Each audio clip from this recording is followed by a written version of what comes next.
All right. Hello, everyone. Thanks for joining us, Rachel Hess. We're really excited to hear more about you and your practice. So, why don't we start there? Tell us a little bit about you and the work that you do in the world. Yay. I'm Rachel Hess. I use she, her, and hers pronouns.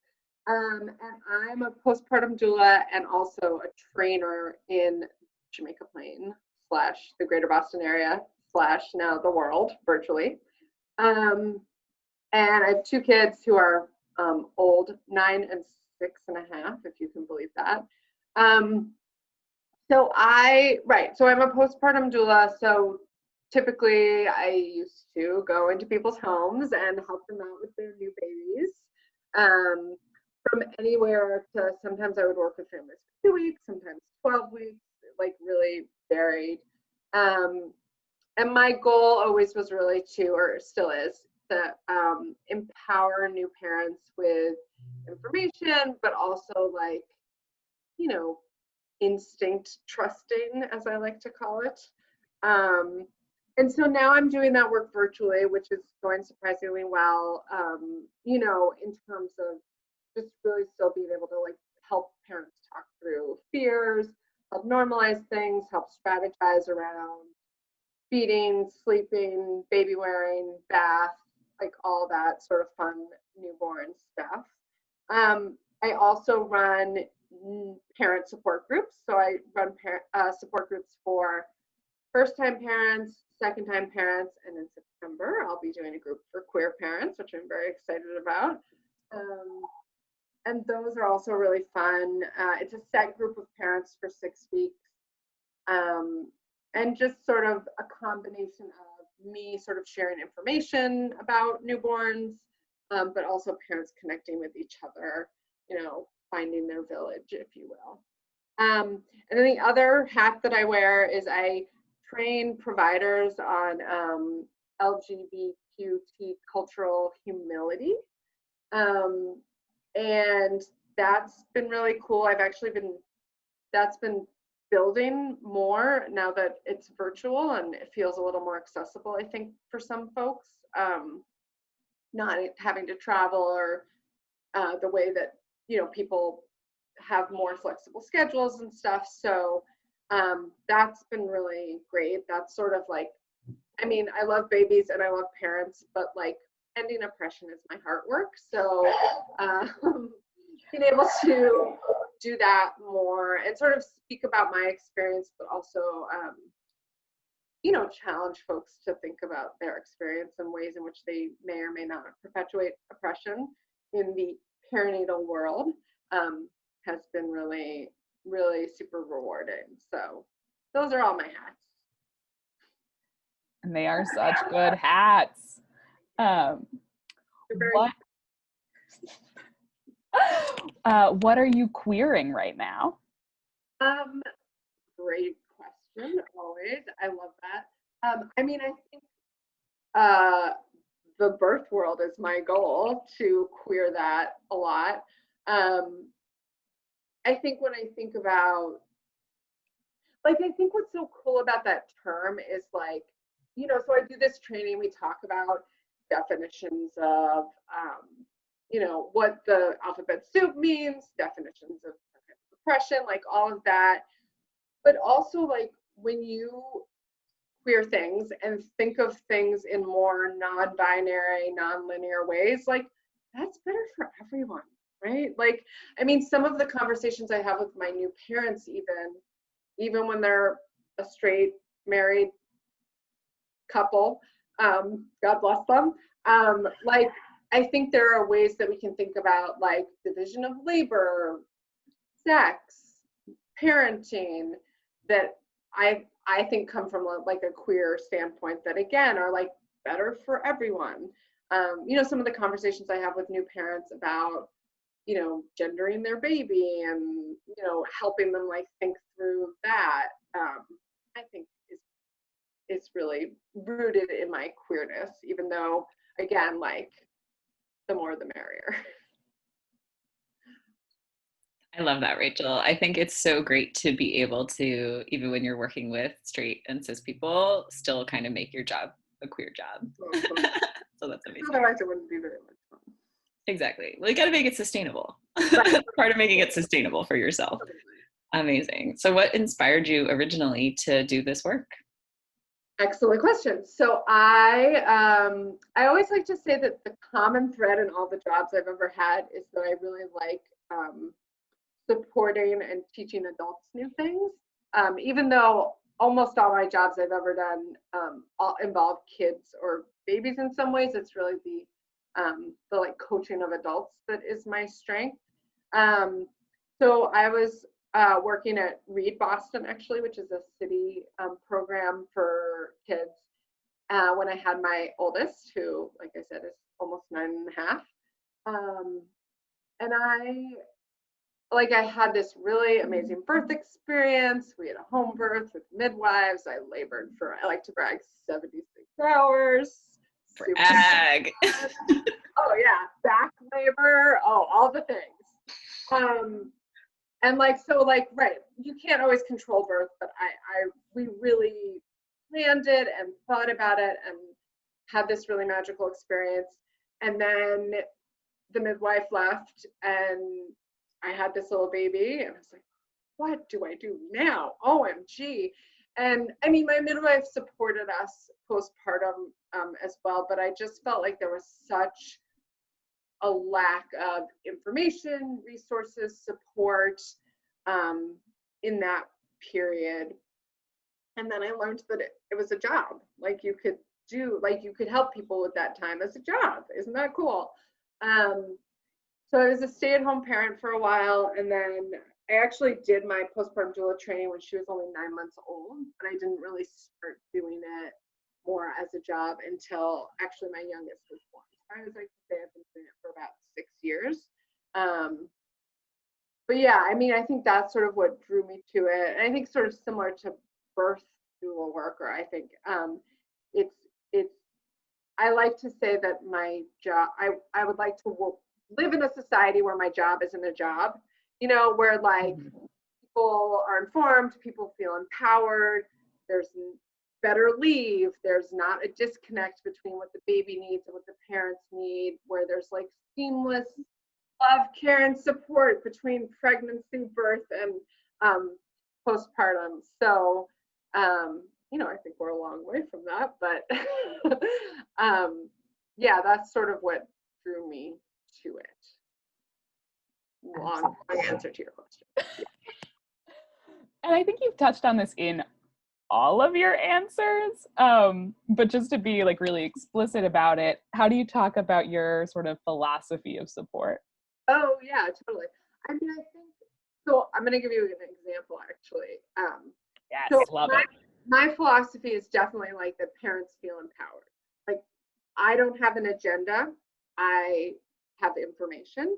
And I always think about like not the first mom I worked with who had breastfeeding struggles, but the first mom I worked with who did not end up exclusively breastfeeding her baby. And, it was like a real learning experience for me because it really taught me that like my goal is actually, I breastfed my daughter till she was 3. My wife breastfed our youngest till she was 3.5 because she wanted to beat me because it's a competition apparently. But like I think about that mom and how, she did not end up exclusively breastfeeding, even though that had been her goal originally. But through every step of the process, she had information. She felt like she was making choices around pumping, bottles, formula, putting the baby to the breast. And she decided in the end to do a combination because for her it meant she got to sleep a little more in a different way. She got maybe a little more independence. She decided she didn't want to pump the way the lactation consultant had suggested that she pump. And I had to really be okay with that. And I realized, oh, well, that doesn't feel bad to me in my job because she got to make all those choices, and, I'm a big proponent of breastfeeding, obviously, but I think sometimes the advice that people are given is not sustainable from a mental health perspective. So helping people sort through that and feel like the worst is when I have people who are in my groups and they're already 6 weeks postpartum and like no one told them or gave them the option to like pump when their baby was 2 days old and given a bunch of formula, right? Like that's a travesty. But when they are given choices and understand like the consequences of their choices, not consequences in a mean way, but just like, yeah, if you give your baby a bunch of bottles and you don't pump, you won't make enough milk. Like that's a thing. So figuring out how to do that has been really a big learning experience for me.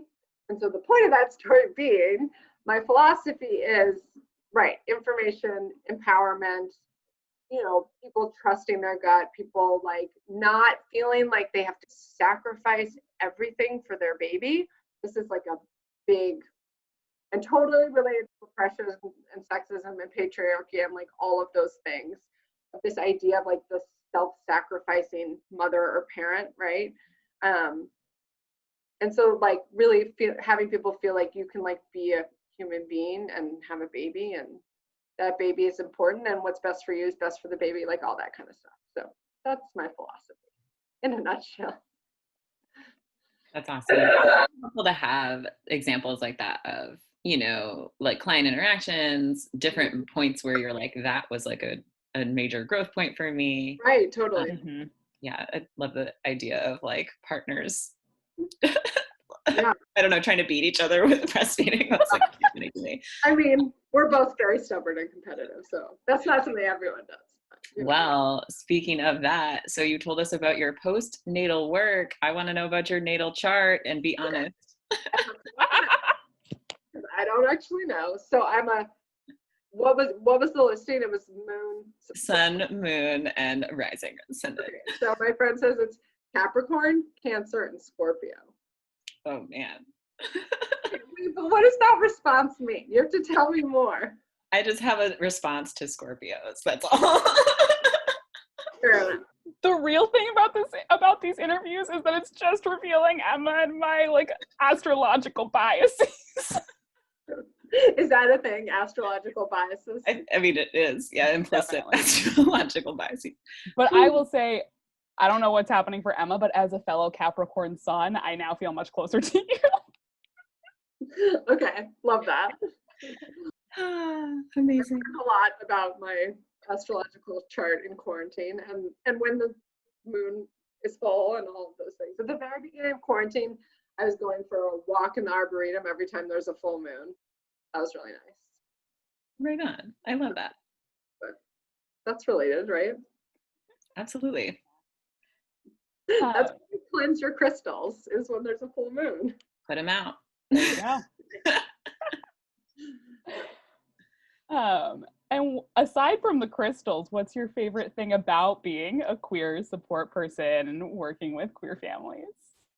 Such a good question. I mean, my favorite thing about everything is when it's queer. So, duh. I think, okay, I'll give you a good example. So one of the things that, I think part of that is sort of my answer from before of like how my queer lens like helps straight couples navigate things that are, traditional gender norms, heteronormativity, all that kind of stuff. But one of the things that's really cool that a lot of people really like about working with me is that I've been in both roles of I've been a birth parent, but I've also been a non-birth parent. And so, I mean, this is going to sound really funny, but like, I really like working with dads, like especially ones who are like open to like having feelings and trying to like figure out their role. And so some of like the coolest conversations I've had have been around like talking to dads who have to like go back to work in 2 weeks and like work in these like super macho environments where like you don't help with this, that, or the other, or you're expected to just sort of leave your baby and not have feelings about it. And like having these like really empathic, like hard conversations with these dudes who are like, I love this baby, and why is it okay that I have to go back? And I'm like, well, it's not okay. And like, that sucks. And you can have feelings about it. So I think it's sort of, and then also like that piece around like, watching the person that you are partnered with and love, go through some of that early postpartum hormones, pain, feelings, like, and just how can you help? And that help doesn't always mean like taking over the feeding of the baby, and like that caring for that person is part of bonding with the baby. And so I feel like that's like a pretty unique lens that I provide for families, straight and otherwise, right? And so I like that. And then what do I like about working with queer families? I mean, all the things, but also, let's be really honest, there's a kind of like humor that you can use like with queer folks that just really like about lube, sex, BDSM, like all those things. Like, I just feel like there's so many ripe opportunities for that. And usually with queer folks, it's like more welcome, although there's definitely some straight folks where I make those jokes too. But that is one of my favorite things, like sort of like insider culture stuff that we can joke about. I recently worked with a queer family where she would send me photos and be like, this is for my magazine that I'm gonna make, which was, oh God, what is she called? It was something like Butch Parenting Quarterly or something, and it would be like pictures of like her with like a drill holding her baby. It was so hilarious. Like, that stuff is gold. I need to follow up with her actually and see if she has any more photos that she needs to share with me. Get me a subscription to Butch Parenting Quarterly. I want the calendar. Would she do a calendar? I know, right? Oh man, we're gonna have a fundraiser for this. I love it, Rachel, and bless your soul for being one of those people who fosters a supportive environment for dad feelings. Like, absolutely integral, important soul work. I love you. So if you could, thinking of queer families, queer and trans families, if you could improve one main thing about their experience, what would it be? So it's so interesting. I was thinking about this question, because I've been doing a lot of this, and I think that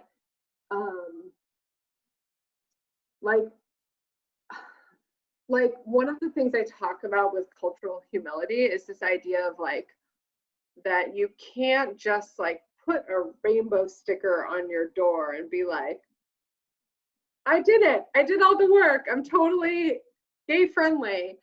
And like there's almost a way in which like the thing that I want to change is I want everyone to have to like do a train. Like that the people that are the challenge are people who feel like they don't have any more to learn or don't have any areas of growth. And so like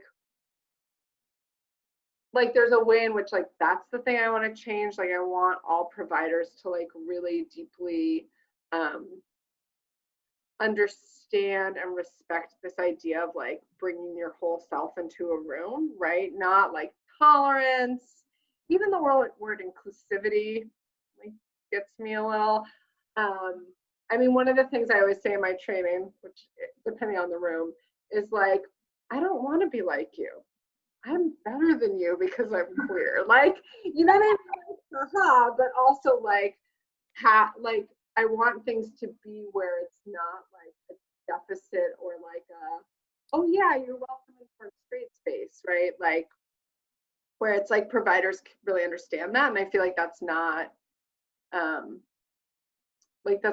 thing yet, right? It's more just like, oh yeah, your wife, great, I can be on board with that. Or oh yeah, I'll use different pronouns than what I thought, I can be on board with that. But it isn't like, wow, that's awesome that you're queer, how cool. Like I don't know if I'm making sense, but like that's the culture shift that I'm trying to make, that I think will again like impact queer families, but like everyone, right? Like a lot of the stuff I talk about will benefit like single parents or like adoptive parents or like grandparents who are raising their kids or like all that kind of stuff. Absolutely. So important. Those spaces that are not just like, you're welcome here, but like, you are in fact wholly celebrated. Right, right. Um, and what's one piece of advice that you have for new or aspiring queer and trans birth, postpartum, reproductive workers? Oh, such a good question. Baby queers, you mean? Oh, Professional baby. Possibly fully queer, but like baby birth workers. baby birth workers. There you go. Good distinction. I mean, I think, okay, I actually would say, like, I think one of the things that I've learned that I've sort of talked about a little bit is just that, like, you don't have to sort of compromise who you are to get people to hire you, right? Like, the more fully you can like be yourself, especially in your queerness, like the better off that is for everyone. And that's actually a strength, right? As opposed to like something that like, oh, straight people are they can be like weirded out or like whatever. Like, no, like just be all the things, be all the fabulous.